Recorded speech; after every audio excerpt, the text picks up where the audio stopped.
Hello, my friend. Stay a while and listen.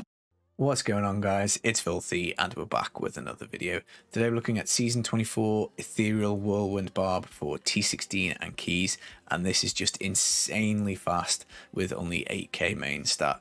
We will flatten stuff, very easy to set up. You can use any of the ethereal items, but the one we're going to be showing you is the Grimace Red. Again, there are 5 or 6 ethereal powers that you can use for maximum benefit, but I think one with just a wrong ethereal power would probably still be absolutely fine.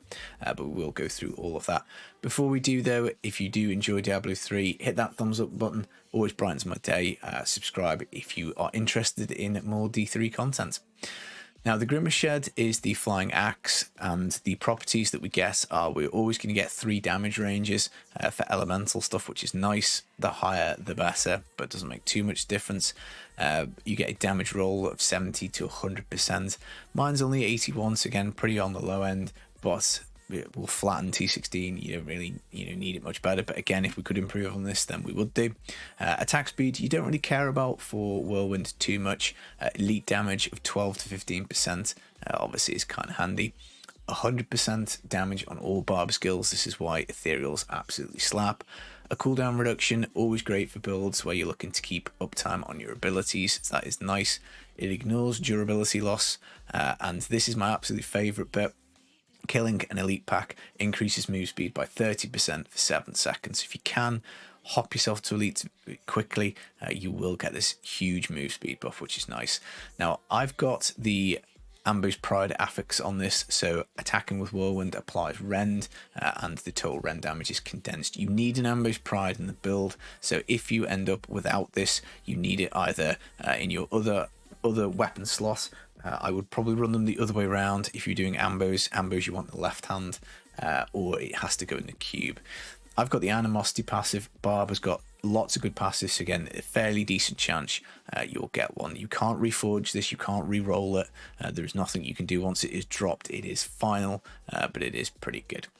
Now, Wrath of the Waste, we've got 5 pieces. We are getting rid of the trousers, so we don't need any pants. We do, we need hexing pants, but we don't need Wrath of the Waste pants because we are looking to juice up Fury generation as much as possible, so that we can spam, sprint, and move around, and also hold down Whirlwind, pretty much the whole time. Now, stats wise, you don't really care about anything on here. I don't want to see Whirlwind damage on your shoes or on your helm because it is the application of Whirlwind, application of Rend via Whirlwind that does the damage. You want Rend damage. That goes on shoulders, that goes on chest plate. Lamentation Rend stacks twice and does a bunch more damage. This can go on the character, but it makes sense for Gold Wrap to be here because it's got secondary gold fine and it doesn't roll on a range. You get your max modifier here. Now, I've got the Furnace, so again, obviously all the powers are interchangeable. You could end up with like a Grimace Shed like this, which has got the increased damage against elites. What I would say is that at higher main stat, if I had like 10 or 12, I would probably swap this out for a Messerschmitt's Reaver, which would give us even more cooldown. So whenever we killed stuff, we'd get 1 second off our abilities at random, which would be pretty nice. But at the moment, I've gone for Furnace, so again, bear that in mind as you move forward. Echoing Fury is a really nice item. It will give us a 25% move speed bonus once we've had 5 kills, and provided we kill stuff, we keep that up. We get attack speed. Again, we don't really care too much about that. It's got a secondary chance to fear, which normally is a bad thing, but for T16 is actually good because we're going to pair it with a Larceny ring, and this also has a fear chance on its secondary. And when you do fear, you get 60% move speed, so a combination of the Larceny ring and the Echoing Fury will give you really good move speed. We're getting a bit more damage out of our Taeguk. This could be a Bane of the Powerful pretty easily. It could be a Bane of the Trapped. It could be a Stricken. It could just be whatever you want. It doesn't make too much difference. Next slot is totally open. Just something with double crit will be absolutely fine. Secondary gold find would be nice. So maybe a Squirts, maybe a Kimbo's. Physical damage would be handy. You want that on your braces. Because we are running Bloodbath Rend. You could do a Hellfire. There's a bunch of passes we'll go over. So you could, if you could be bothered to farm a Hellfire, you can certainly do that. Cooldown gem in the helm, crit chance, gold find, just wherever you can pick it up would be pretty nice. We've got a Zodiac again for cooldown. Whenever we hit with Whirlwind, we get cooldown reduction, which is great. Boon of the Hoarder, enemies drop gold, we move super fast, and when we pick up the gold, we get immortality because the gold wrap gives us extra armor. The Waji Shen arm guards are just really nice for move speed. When we break something, we move very fast. You could take Reaper's wraps for a bit more resource. You can take any braces you want, to be fair, but these I think are probably best in slot. Rogue to make up our bonuses, and I think that covers the gear. Looking at the skills, we've got Whirlwind, Wind Shear. This generates fury when we hit, kind of nice.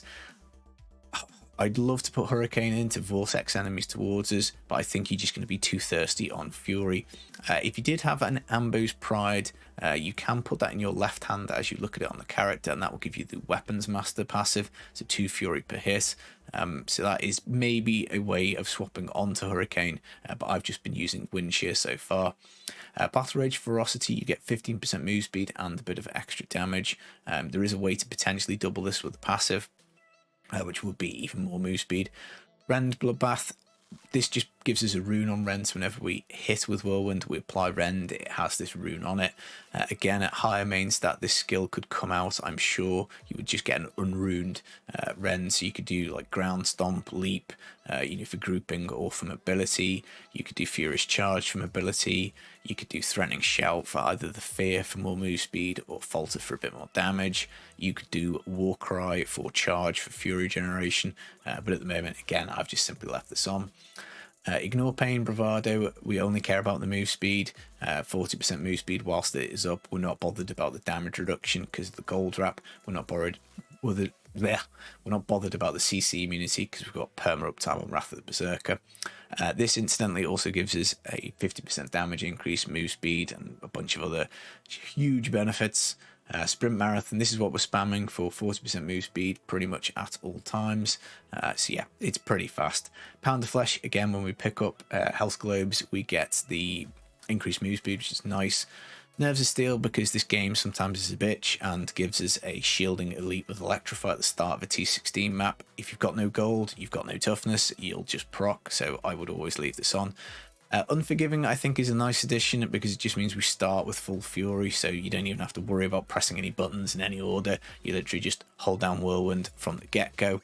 And Boon of Bolcathos to keep Wrath of the Berserker 30 seconds off its cooldown, which should give us near perma uptime. Now, because we're using the Zodiac, we might drop off if we get bad density. You can drop off either of these things, but provided you've got decent density, you won't. And again, if you do end up going the Reaver route, once you get a bit more power, you should find that even easier. We've got Animosity passive on our weapon. This is great because it's more fury and more fury generation. Other nice passives, as we talked about, Weapons Master. Ruthless will put the Rift Guardian down a little bit faster. Brawler is more damage. Rampage is more damage. And Berserker Rage would be more damage if you're keeping your Fury full. You shouldn't need more damage, but if you do, they are options. You could just simply take out the Wreath of Lightning gem, which we've got on the character for a bit more move speed. I don't know if I covered that, but that could come out again for a damage gem, and that would be absolutely fine. So basically, you will... once you find this and you get 6 pieces Wrath of the Waste, you will pretty much wreck shop. So I think that covers us. In terms of the follower, I like running it with a Rogue and Avarice Band. The Avarice Band obviously gives us the pickup radius. The Rogue just means that we can take 2 pieces of canes and get the 25% extra keys. I then think it's a toss-up between Gloves of Worship and Broken Crown for shrine effects lasting 10 minutes and extra gems. Or you take a Sages for extra DBs. We get infinite DBs on PTR, so I haven't bothered, and I think I've salvaged or used all of my Gloves of Worship that I did from doing bounties on PTR. Homing Pads will give us a teleport that can't be interrupted, which is great. So yeah, that's the follower. Nems, Flavor of Time, we get elites off pylons, and pylons last twice as long, which is pretty good. But let's take it for a spin. 8k main stat, it's pretty nutty, to be honest. I would basically pop Battle Rage. Oh, another passive actually was to think on is Inspiring Presence, which doubles your shouts, so that would be a little bit more move speed, I think. But yeah, in we go. We just basically are looking to keep perma uptime on Wrath of the Berserker See, there we go. I told you Nerves of Steel would be handy. Yeah, we're looking to keep perma uptime on Wrath of the Berserker and ignore Pain. We're not going to pick stuff up because it's PTR. I've got infinite items. There is no need. But yeah, as you can see, it's pretty darn fast. If you get a bad map, you can whiz through it pretty quick. And if you did have the Reaver, you're not quite as reliant on density as you are with just the Zodiac. And obviously, the more cooldown you can pick up in the build, the better. And a channeling pylon, it's just literally perfect because it just means that we can whiz around super fast. Yeah, ooh, Condi as well. Nice, this is going quite well, isn't it? Now, sometimes on PTR for me, the game will lag out a little bit and the map won't have chance to load because we'll be moving so fast. But I think that's just the server connection from EU to America rather than anything else. But yeah, brainless, very easy, loads of resource. I mean, you know, it is possible to run dry on resource. If you don't hit anything, then wind shear obviously isn't getting activated and you will deplete your resource. But it's not too bad to get going again because obviously you do have the Inspiring Presence passive. But yeah, pretty fast as we can see. You'll be able to farm tons of keys per hour with this setup. You know, nice and easy. And if it's too fast for you, if you don't like going this fast, by all means, take some move speed out, put some damage in. You know, maybe, I don't know, maybe you could do toughness. But yeah, I like it fast. I like doing keys just as quick as possible. I like getting as many as I can. You know, and with more main stat, this will obviously just get faster and faster. So that is Whirlwind, and yeah, spin to win. It's pretty quick. In terms of bounties, I'm having a little play around still. I want to work out whether I want to use either of these two items. Same for GR speed. I think it probably will be the grandfather. Just the extra damage just seems very, very handy. But yeah, we're still working on those. But that is the T16 version. It is 5 pieces Wrath of the Waste. It is the Hexing Pants, a Gold Wrap, Lamentation, Furnace, Rogue to make up your bonuses, the Grimmer Shred, MVP, Ethereal item, an Echoing Fury, Wajishan Arm Guards, Larceny Ring, Zodiac, any amulet you want, Wreath of Lightning, Boon of the Hoarder, and then a damage gem of some description. Physical percent damage, rend, percent damage on chest and also on your shoulders. And I think that is pretty much job a good one. Can't wait for season 24. I'm going to carry on testing. I hope you enjoy the rest of your day. I'll see you soon. Take it easy. Peace.